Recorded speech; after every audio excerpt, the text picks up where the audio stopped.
Greetings, Jugger fans, and welcome to the Mile High Open 2021. I'm your host, Sebastian Seabass Wolf, and I am so excited to get into this game today. We are in Day 2 bracket play. This is where we will determine our Mile High Open champion. Now remember, these are timed games, a very important distinction from yesterday.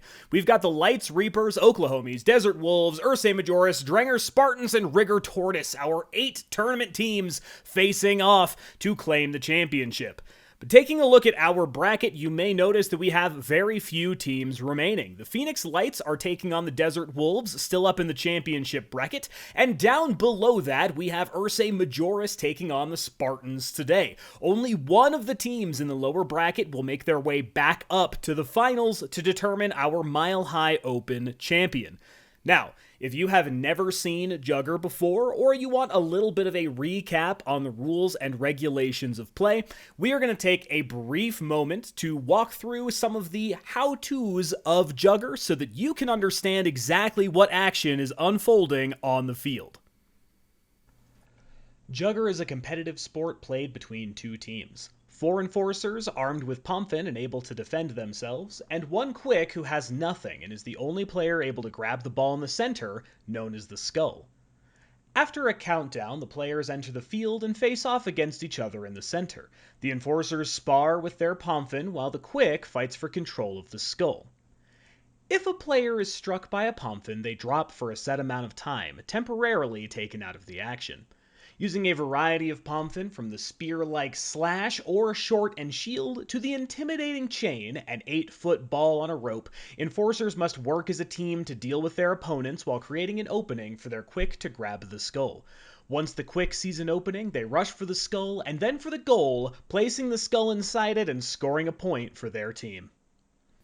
Excellent. With that out of the way, we can take a look at our matchup today, Ursae Majoris versus the Spartans. Ursae Majoris hailing out of California, a very scary, very talented team taking on one of the legacy teams of Jugger, the Spartans. One of the first teams to ever form Jugger in the United States, and they have been a competitive team ever since. You'll see the Spartans on the left-hand side and Ursae Majoris on the right. This is a timed game. 100 of those drum beats that you hear of actual gameplay will take place. Then we will see halftime, and they will swap sides, and we will continue. There are no score caps in this like there were in set play yesterday.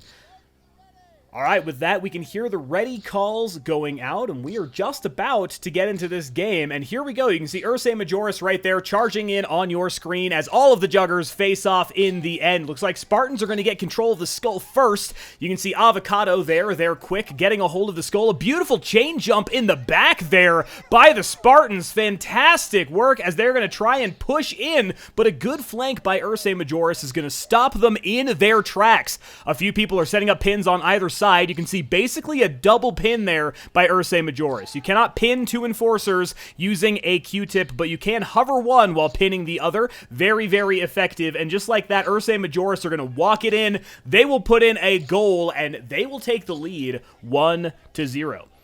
Spartans usually have fantastic pushing power, especially if they have the skull, but in this case, they are unable to put it away.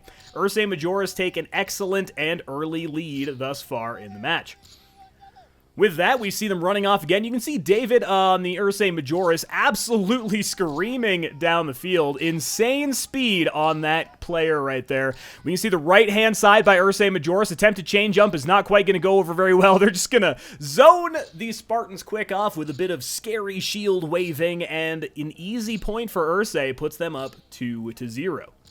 Now, the Spartans and Ursae Majoris have both been competitive teams for a long time. We very recently saw the game of Desert Wolves taking on Ursae Majoris. That was our last game of the tournament, and you saw the Desert Wolves really handedly taking that match. This time around, though, Ursae Majoris are playing their lines very effectively against the Spartans. We can see a bit of a flank there for the Spartans, see if it pays off or not. A beautiful chain break against Miguel right there. We can see an excellent sword play again. We're going to see a bit of a scuffle over the mound, and just like that, I think Spartans are gonna put it away. Looks like they will, so it'll be 1-2. That little engagement there that you saw over the goal is what's known as honey potting in Jugger. Essentially, any quick that places their hands inside the goal can contest it until their hands are removed. So you can use that to avoid a bit of a direct wrestle while still managing to contest the goal. All right, we'll see the count in come in once again. Everyone rushing the center line. Ursae Majoris actually going for a huge dive, and they're going to get several off the line. It looks like Alvarado, though, still up and running. Unfortunately, going to get taken down by a back attack there. Spartan's quick will, that is. Almost had a free run into the goal, but now everyone is going to be resetting, trying to get pins and set up defensive and offensive positions. Ursae Majoris takes down several, but so do Spartans. Looks like Ursae has a bit of the majority at the moment. Quick is going to get freed up there by Alvarado. Both of them are going to be fighting back and forth. Alvarado is going to try for it. Looks like he's going to get touched by that chain in the back. Didn't quite feel it, but he will go down. Ursae Majoris sneak the skull in, and they will put it away. 3-1 is now the score. It was a very, very close play by the Spartans. I would love to get a chance to look at that again. I'm not sure if it was friendly fire there that took down the Spartans quick, or if it was a back attack by the chain, or some other pomp in there on Ursae Majoris. But unfortunately, the Spartans can't capitalize on their initial victory, and Ursae scrapped back and widened their lead by 2 points. See a beautiful chain throw there by Alvarado in the center, and they are going to collapse through, but great job by Ursae Majoris. What a beautiful double right there by Jordan. Fantastic play, is going to dick down both the quick and an enforcer, and they are going to rush that through, taking yet another point. It'll be 4-1. Man, absolutely phenomenal play save right there by Jordan. Beautiful work. Excellent job. You can see everyone hugging it out there. Everyone having a wonderful time on the pitch. 4-1. Ursae Majoris has taken a very slim lead with a lot of defensive scuffles and turned it into a very sizable one. And this time they are going to jog it out on the line. They're going to let Spartans have possession first, and Spartans are pushing, but it doesn't matter when they've got a huge flank charge. Are they going to be able to get it in time? A little bit of a ground fight, and it doesn't matter before a point can be scored. Looks like whistle is going to be blown, and that will be halftime. So as we head into half number 2, final score being Ursae 4, Spartans 1. And we will see them switch sides. Spartans overall have a lot of great aggression on the line, but if they are going to win this game, they are going to need to get in there and defend their quick. I've noticed every single time they get 1 or 2 on the line, Ursae Majoris has someone who breaks through, takes the quick down, and stalls for enough time to get back into position. This time, as everyone switches sides, once again, you can see only a single enforcer there defending the quick. Going to be forced to ice the skull in the backfield, and Ursae Majoris again have control. They're going to rush across the field, grab the skull, and here they come running down. That should be free of defenders, no one there, and Ursae is going to walk it in. 5-1, now the score.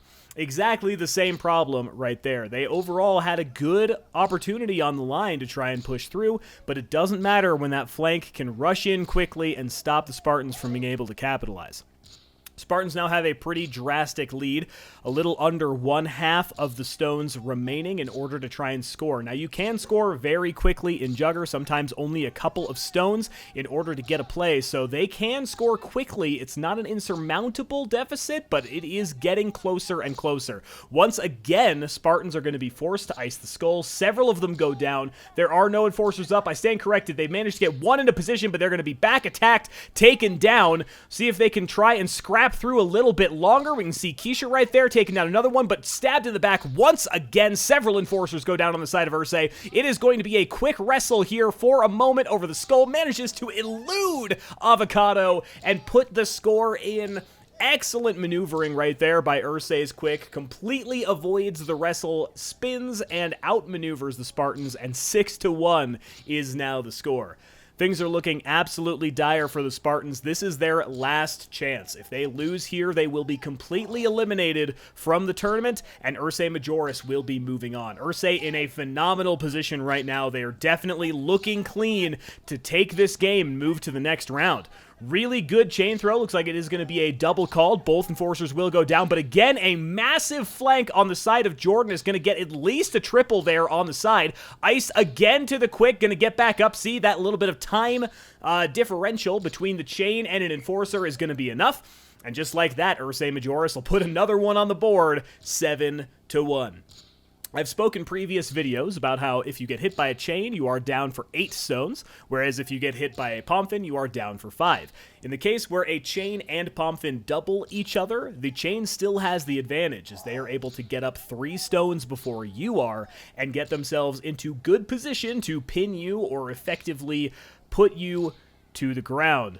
Everyone is going to run around, but I believe that is the final whistle. Oh, no, I stand corrected. That is a false start. Looks like everyone is going to head back. You do have to wait until the specific call in for your feet to touch the ground on the other side of the field. So that false start will send everyone back to the line.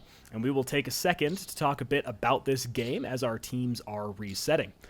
Spartans overall, a little bit of weak form, honestly, against Ursae Majoris. Usually they are very competitive against this team, and this time around, 7-1, the scoreboard does not lie. Ursae Majoris has put together a real clinic on how to take down a very, very strong team. Ursae is constantly using those flank plays and using whatever side wins to absolutely dominate the side that they need to. This time around, though, Spartans are going to collapse left. Let's see if they can break through the middle. Almost every enforcer goes down, and just like that, I stand corrected. Spartans put away a goal in 5-6 stones. Very, very effective play from them, but they're going to have to do that again 5 times in extremely quick succession if they want to take this game. It's unfortunate to see that the Spartans can pull off maneuvers like that. They just haven't been able to do so this game. Ursae doing a phenomenal job of shutting down every tactical advantage the Spartans managed to get.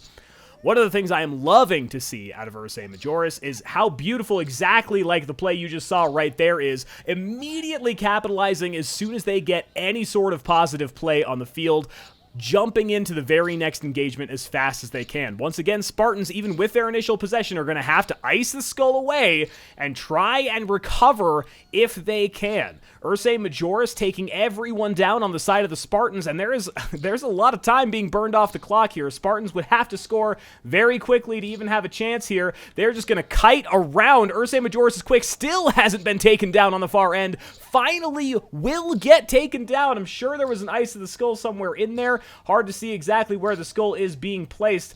They're going to get back up as the clock is running down, pick the skull back up, and charge in. Only Avocado left to try and defend.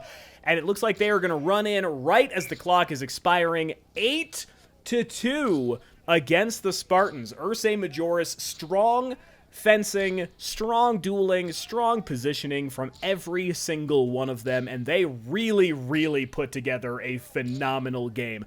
Ursae Majoris will be moving on, and Spartans, they have seen their dreams of winning the Mile High Open dashed today.